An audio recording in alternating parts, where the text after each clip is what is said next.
En realidad hay varios elementos, pero quizás tiene que ver con algo que empieza a notarse cada vez más, y es este estado de desgano, de falta de energía, de dificultades de funcionamiento cognitivo, es decir, de funcionamiento mental, intelectual, de concentración, de ganas por hacer las cosas, y que en realidad no necesariamente eso cursa con una depresión o un cuadro de ansiedad como primer cuadro, sino que es un Ujú. conjunto mucho más amplio que tiene que ver con disminución de actividades sociales, vitales, físicas e intelectuales. Toda esta maquinaria detenida, casi uno diría herrumbrada, genera un cuadro en el cual luego, bueno, esto uno lo ve en otras áreas, y es, por ejemplo, las empresas con dificultad para el reingreso al trabajo y demás. Estos cuadros están apareciendo como cuadros nuevos por alguna otra variable y sobre todo por la amplitud de criterio en que, si uno tuviese que tratarlo sobre la psiquiatría o la psicología clásica, también tiene muchos elementos de cuadros,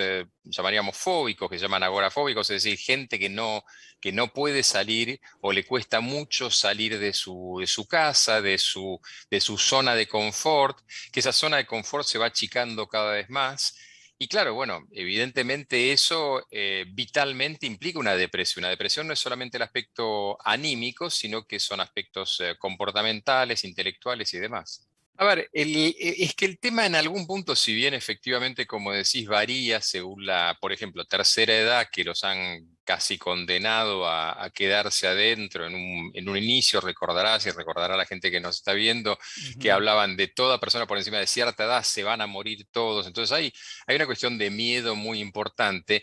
En realidad la gente que ha tenido o ha podido, vaya a saber cómo lo mire uno, algunos verán eso como una oportunidad, que estar en contacto también tienen una serie de elementos que son contradictorios. ¿Por qué? Porque en algún punto no pudieron tener o no pueden tener una vida con cierto grado de certidumbre. Y la certidumbre es más o menos saber qué va a ser uno mañana, qué va a ser uno, alguna planificación.